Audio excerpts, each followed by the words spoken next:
Hey, what's up, guys? And the reason I'm here. Now, after knowing what static electricity is, we're going to move on to some actual, more useful and funny circuits.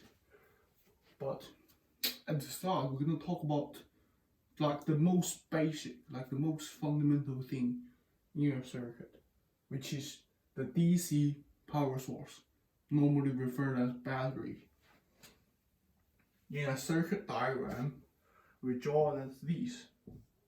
I have a longer line at the top and a shorter line at the bottom. This longer line is the positive end, and the shorter line is the negative end.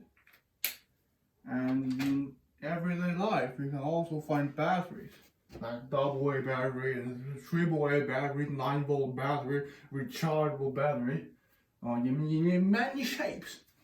But the principle is the same: to supply power to the circuit, to make sure the circuit can function, to provide electricity to the circuit. Well, basically, a battery is a material that is permanently charged.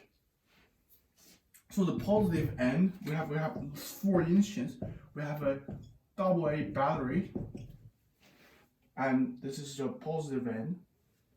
This is the negative end, correct? And then on the positive end, we got a lot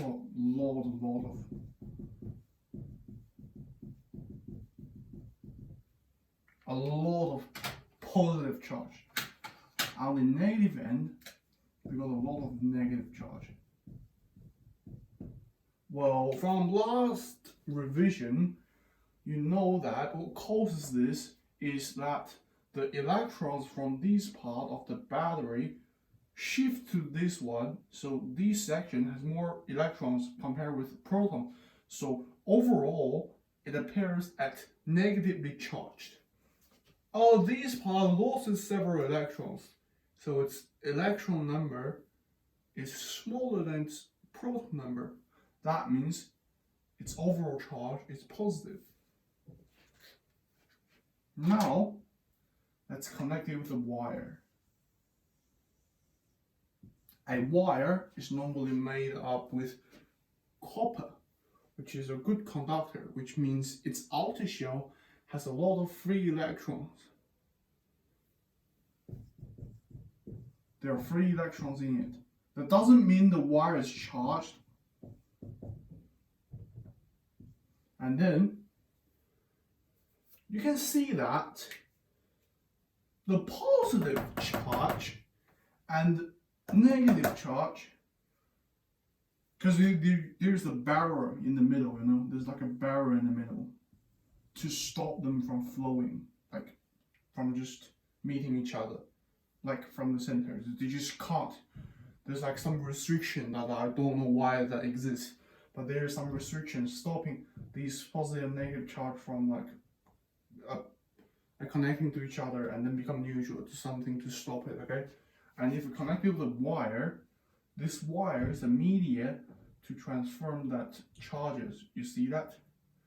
And then the positive charge and negative charge attract each other. So the positive charge flow from the positive end to the negative end like this.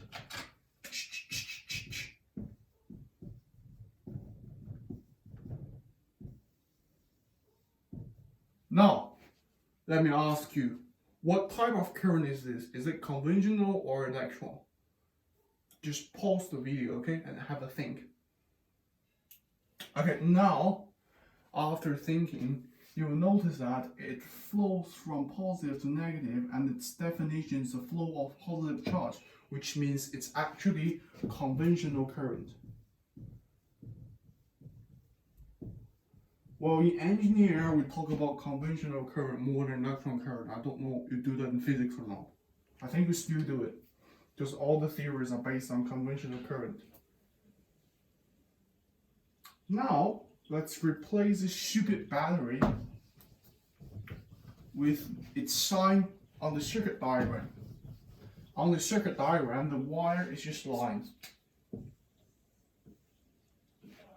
If I have a circuit like this, the positive charge from the positive end will be attracted to the negative end. But have you ever think about this? There's negative charge there. These like charges get together, transforms their electron, and then becomes neutral again. If these two sides become neutral, because this side lost its positive, it becomes neutral, and then the overall on the negative terminal becomes neutral as well.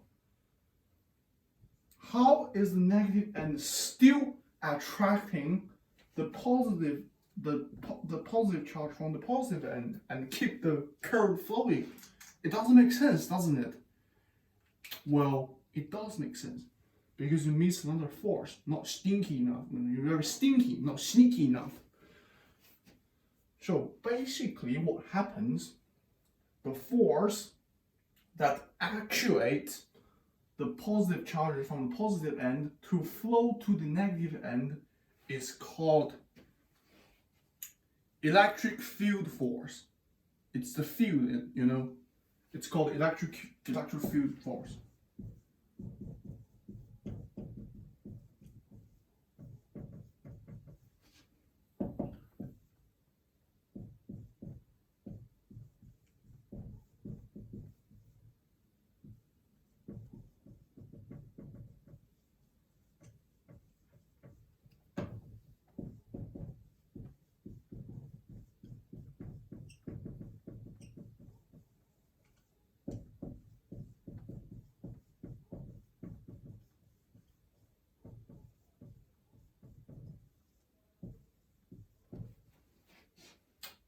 This is actually just the voltage of the battery. It's this electric field force actually measured in volt as well. Don't think it's force and becomes Newton. Don't think like that. It's volt as well. So that this equals to the voltage of the battery. This is very important, you know.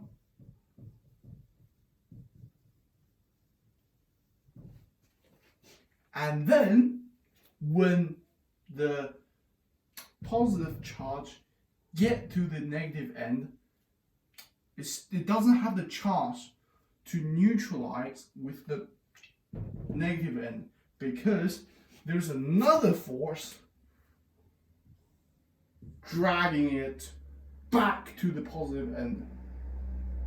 And when it's back to the positive end, it gets to the start, and then electrical field force attracted again, and then this force move it back to positive end and start the same process, keep repeating. And this force, it's called electromotive force.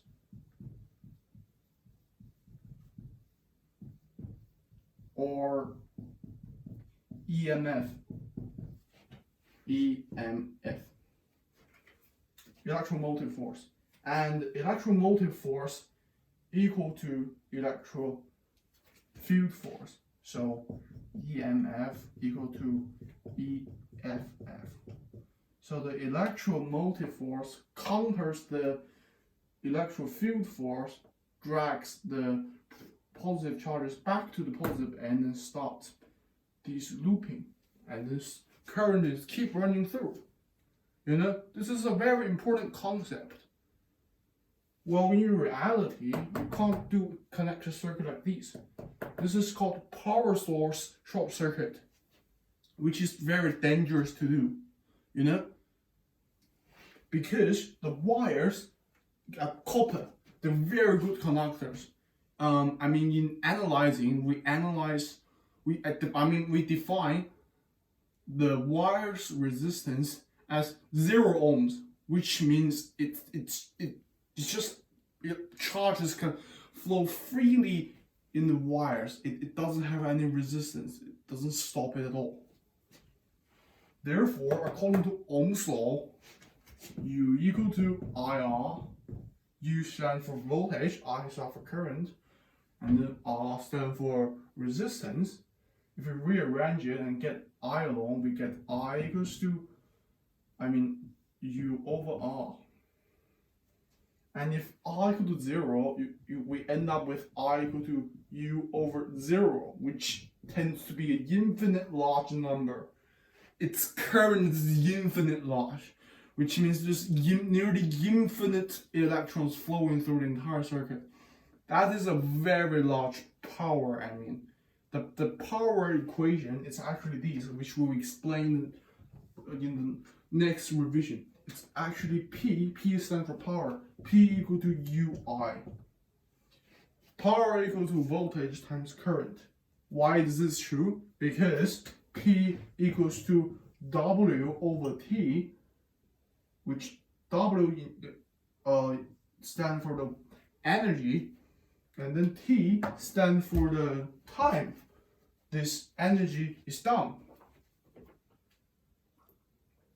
Power is actually just a measure of the efficiency of the machine, or other words, how fast can this transform energy.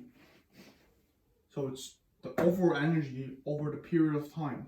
And then in your physics lesson, you will notice that U, which is voltage, equal to W over Q, and then I, which is current, equal to Q over T. And then you times U and I, these Q's are cancelled out, you end up with W over T. So P equals to UI in electricity. And if I tends to be an infinite large number, then this product tends to be an infinite large number as well. So its power tends to be an infinite large number, which means there will be infinite amount of heat. Actually, in reality, it's not going to be infinity, because nothing apart from the superconductor in the extreme cold condition is 0 ohms, then any other things are not 0 ohms. So actually, it's just a very large number, like a lot of heat is generating up, and then the wire can't, you say afford this heat. You don't say afford it. It's such a weird description, but just take it, guys. Like this wire can't hold this much of heat, and then it's burned, and then its battery is burning, and then the furniture underneath it is burning. Their entire house is burning. Then you are burning. Then you're dying, and then you bury. Your family is burying you, and then you're dying. I'm so sad. And then later, he's dead. I'm so glad. He's so annoying, so toxic. I'm so glad that he's just dead. Oh. Yeah, that's you don't want that to happen. Power source short circuiting is pretty dangerous. Well, why I can't say it's dangerous? Because I've done it. Very, very stupid. Yeah, that's pretty much this revision. Just explain what battery is, and the next revision we'll look at what actually resistance is, and then what ohmic and non-ohmic components are. Well, actually, before that, I'm going to talk about what is semiconductor. Yeah, what is semiconductor. So, if you like this video, make sure to subscribe. Okay, see you next revision.